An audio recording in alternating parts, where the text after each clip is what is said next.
born in this country. I came here from Kenya in 1988. I remember as a young kid when my parents told me that an American friend was coming to visit them in Kenya. I was excited as a young boy. I ran to the hotel. When I got to the hotel, I was confused as a young boy because sitting across from me was a black man from America. That messed up my mind. In my mind, in Kenya and Africa, I thought America was just a land of gold and nothing but white people. I thought I was going to be the only black person in America. So when I came to America and started living this American life, I started realizing that it was different. When I started reading stories about Martin Luther King in the 4th grade, I thought he was part of the Bible. I thought he was part of the stories of Moses that I would read. America messed up my mind.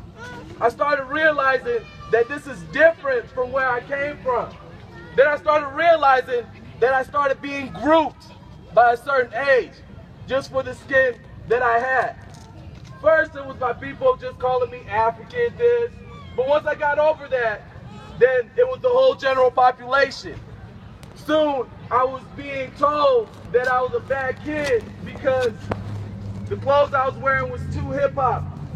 Our nation, we're really shocked at the idea that in America, okay, in 2014, you can't get justice for a death. You can't, if someone is killed. Many members of the community saw him shot down in cold blood.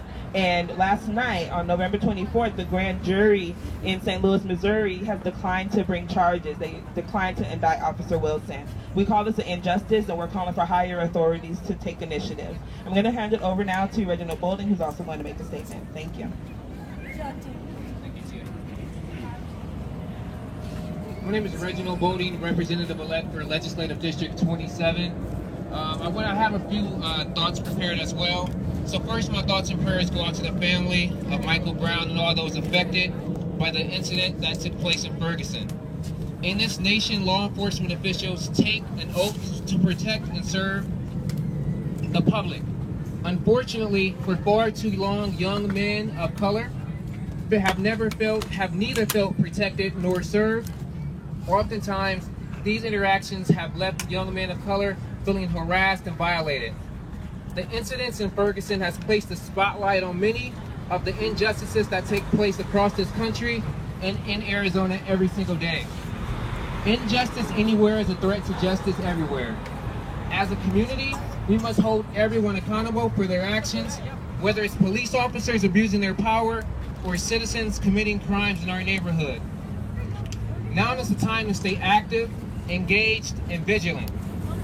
Over the next few weeks, I look forward to getting together with law enforcement officials in our community and here in Arizona to ensure Ferguson never happens here. I'm calling on all police departments in the state of Arizona to examine your data, examine your arrest data, to see the disparities that we feel every day. Use that data as a catalyst to change policies and procedures that take place in your department. And with that, I'd like to turn it over to Mary Rose Wilcox. Thank you. Thank you. Thank you, Reg. Thank you.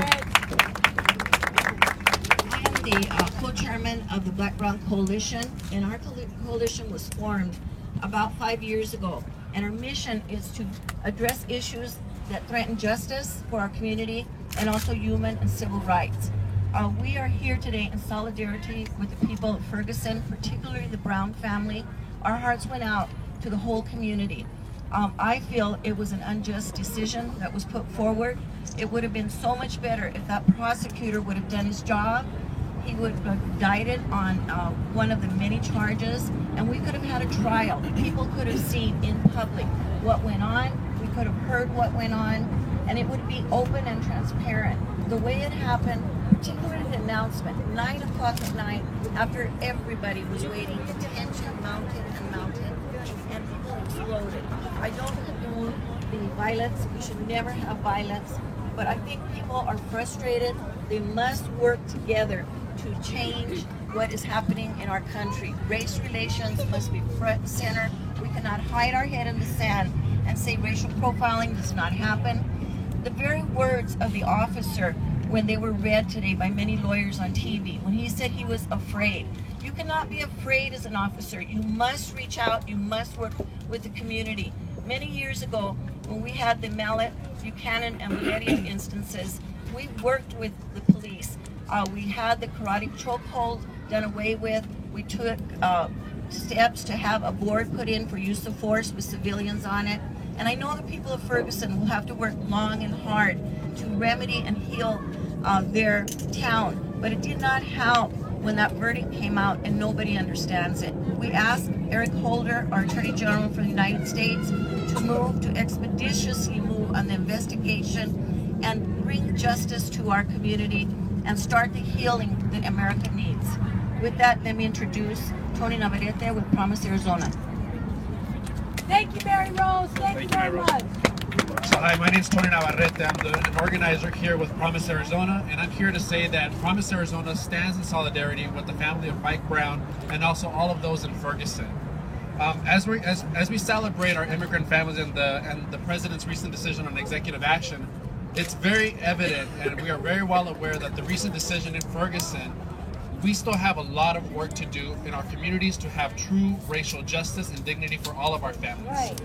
All of our communities of every race and ethnicity, of every faith and geography must stand together and demand justice and an end to police violence against the men, women, and children within our communities. And we must organize and stand together to build a better America so that everyone can have an opportunity to live up to their best potential in life.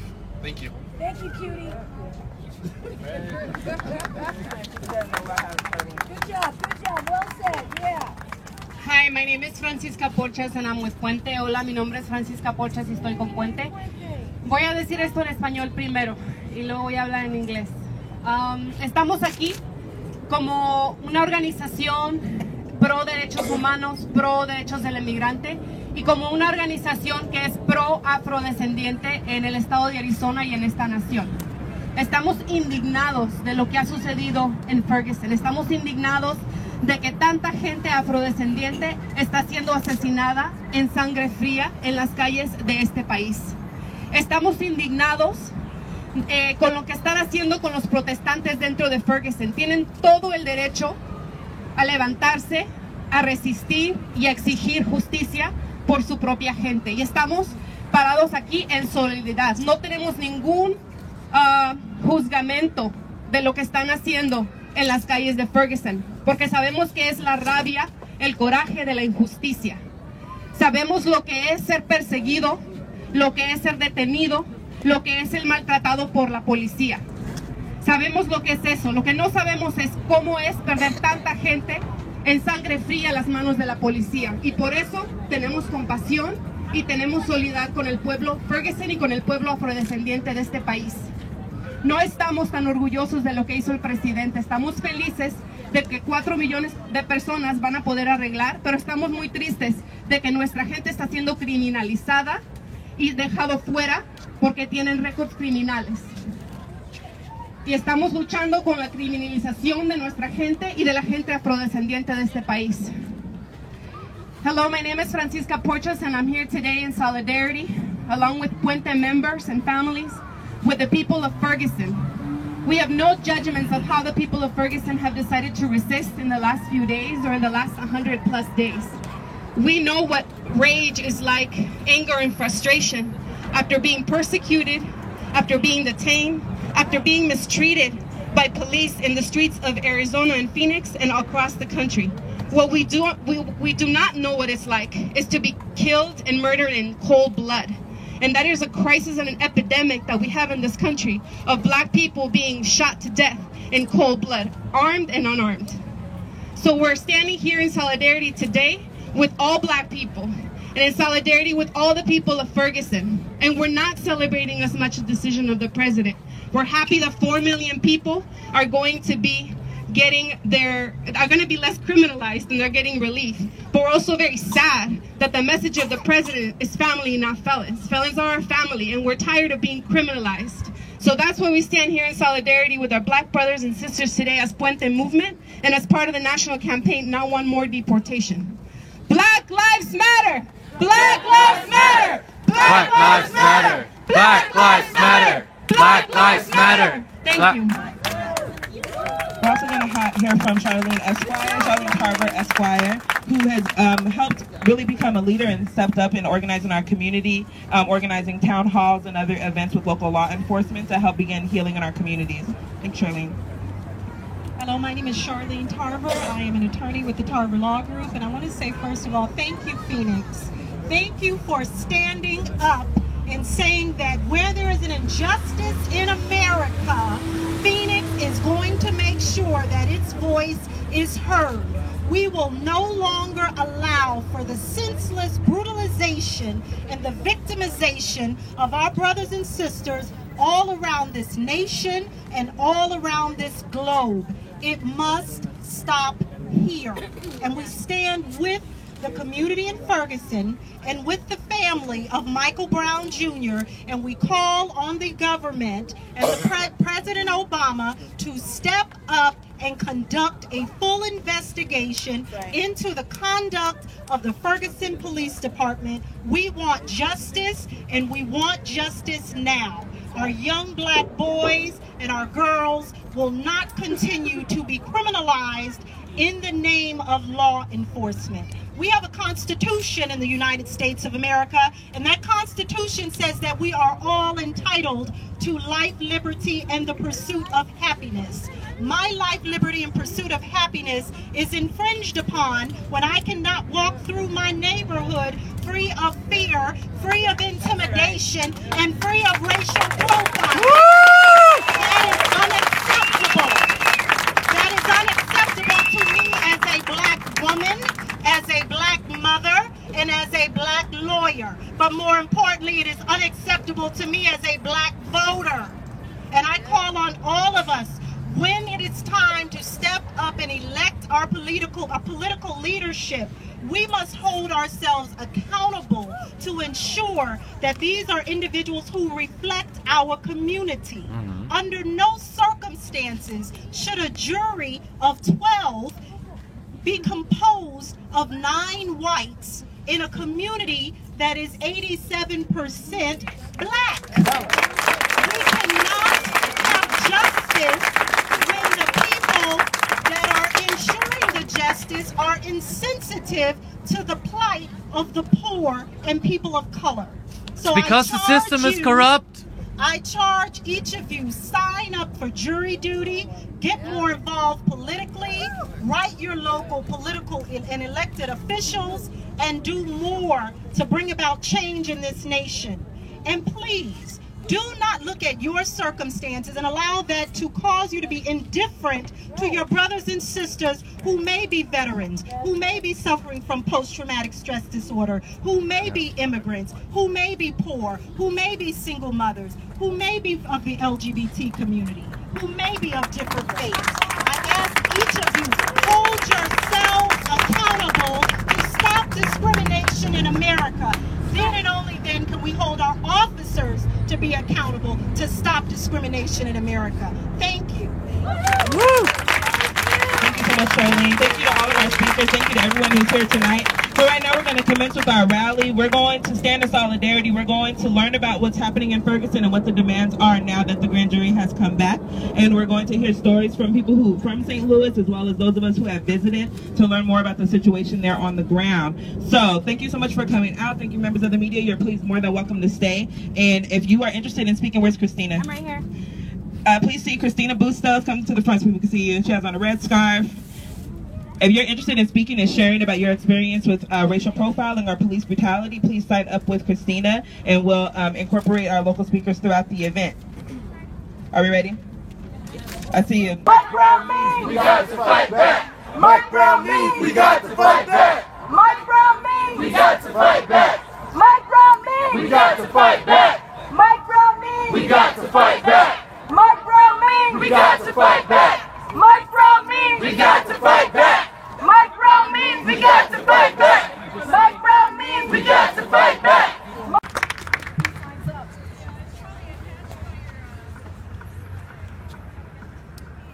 Repeat after me. We are one. We are one. We are one.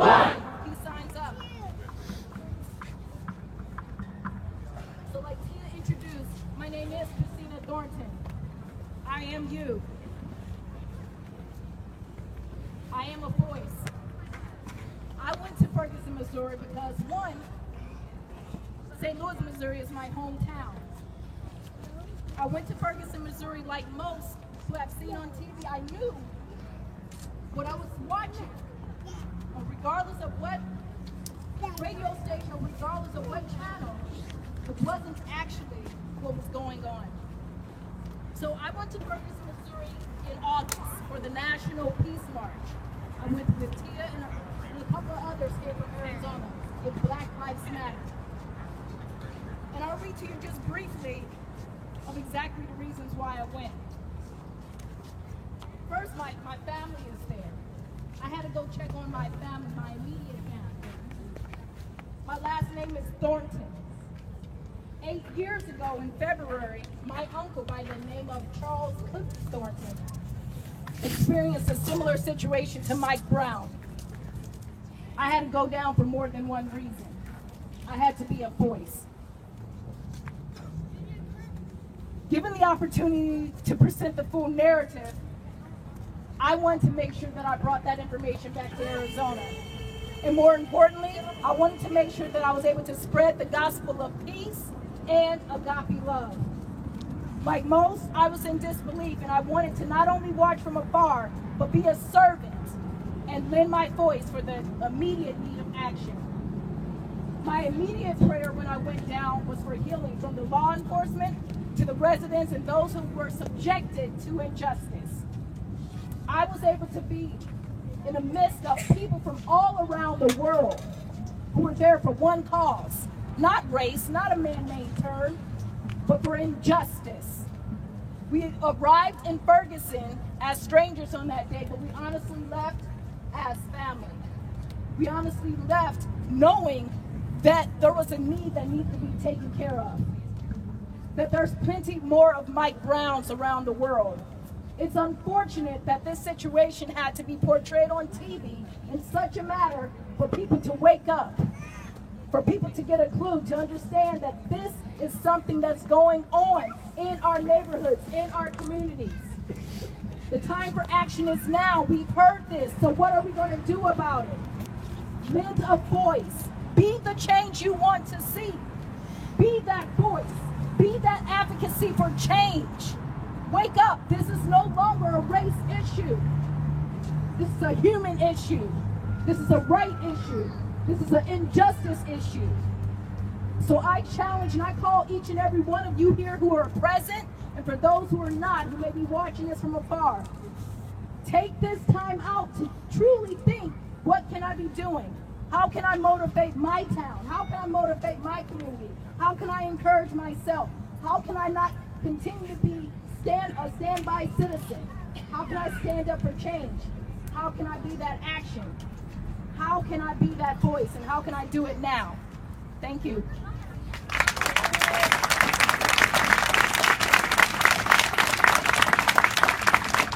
Real quickly, I'm going to go over the Ferguson Action, our vision for a new America.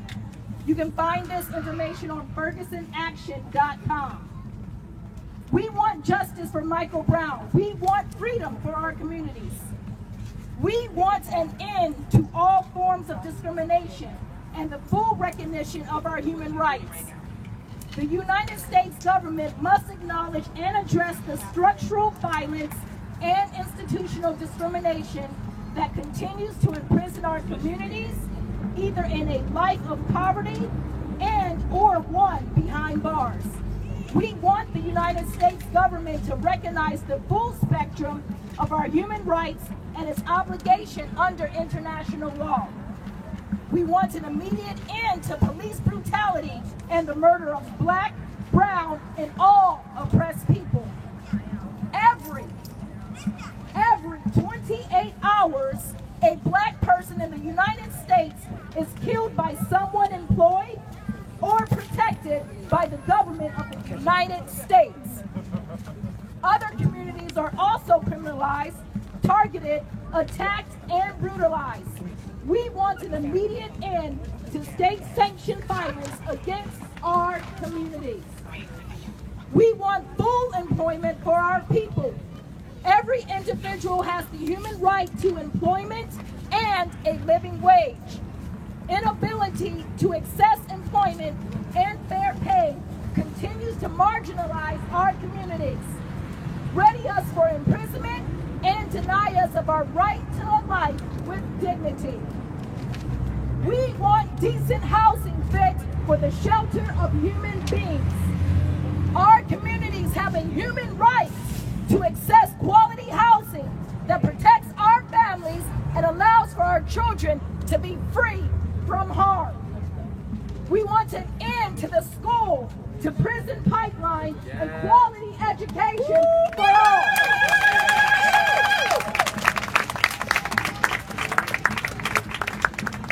We want an end to policies that criminalize our young people, as well as discriminatory discipline practices that bar access to quality education.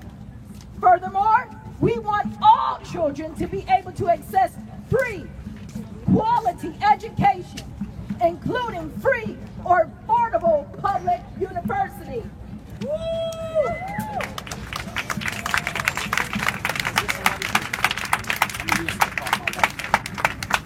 Lastly, we want freedom from mass incarceration and an end to the prison industrial complex.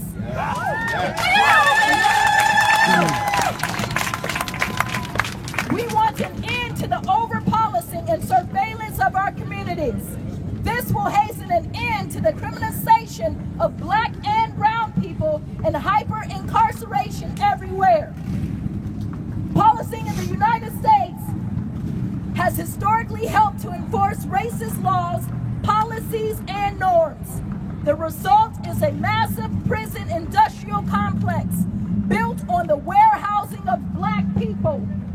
We call for the cessation of mass incarceration and the eradication of the prison industrial complex altogether. Yes. Modern day slavery. Right. Yes. Modern day. In its place, we will address harm and conflict in our communities through community-based restorative solutions. God bless. Nice.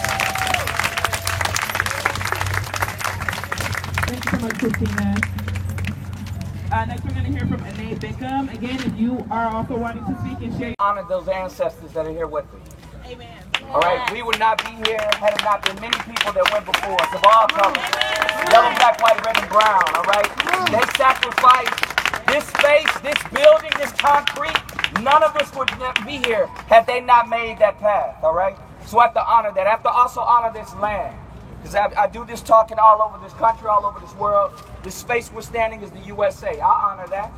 But before this was the USA, this very space where we're standing, this was Mexico. Yes. And before this was Mexico, this was the land of indigenous people. This is the land of Taramura, Seris, Yaqui, Dene, Hopi, and Shika. Now listen up. I want you to recognize this. If you put up 10 fingers, put your hands up like Mike Brown did. Put them up. Put them up, all right? Put them 10 fingers up. If each one of those fingers represent 10%, you got up 100% right now. You see it? All right, now check it out. The native population was 100% of these lands. Guess what? They're less than 2%. Drop all those fingers except one. Tighten them all with one. That's genocide. Now we sit on blood, so hands down, listen closely. We killed Mike Brown. We killed Trayvon Martin. We killed Kyle Garcia. You know why we killed him? It's because we accepted a system that was not designed to protect us. Right. We have to design new systems. Yes. We got to step up and not just talk about votes and passing people that'll be poverty pimps and pimp out communities that are black and brown. We have to get spiritually centered. Your blood is as red as mine. Your blood is as red as Michael's. When we go back to our little comfort zones, our little bubbles, and watch reality TV, Kim Kardashian's ass, it is on our watch that these brothers and sisters are falling. Those little kids, those youth right now in the F in Mexico City that are fighting, standing up against the corruption. Why are they fighting? Why are they dying? Because we buy the drugs. We are the ones that create this problem. Amen. So let's not get into this illusion that we're different from Darren Wilson.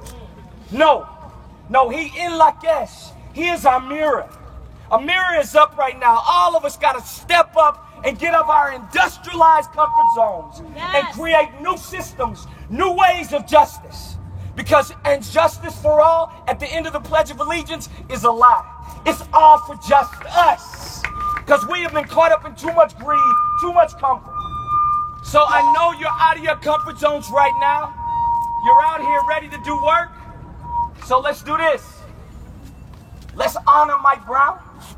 Let's honor all those people that have fallen by not just coming out to this rally and getting hyped and getting excited and yelling and screaming chants. Let's walk away from this and do something deeper, something that makes us uncomfortable. Because this, put your hands up, put them up, is not comfortable. Especially not comfortable when you do this and you still get bullets in your face. That's right. That's not comfortable. So let's all get out of our damn comfort zones to create a comfortable world. Because when we all get a little uncomfortable, then we'll create a true comfortable space. God bless you, but please do the work. Talk about this Thursday, Thanksgiving, this celebration of genocide. Let's talk about bullying in schools. Bullying built our nation. Let's get real, but no more BS. Bless you.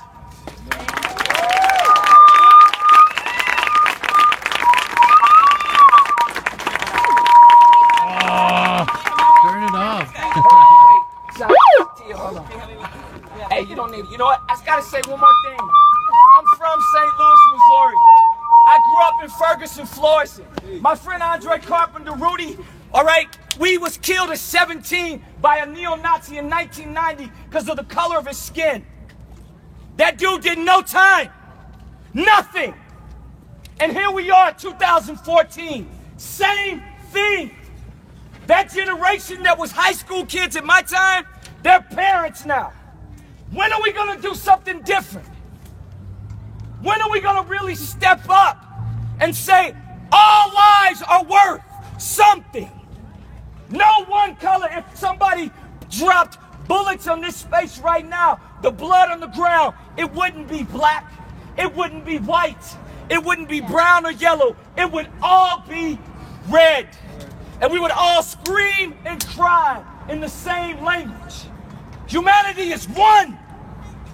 Why do we need fucking crisis to remind us of that?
Wake up, please. Thank you.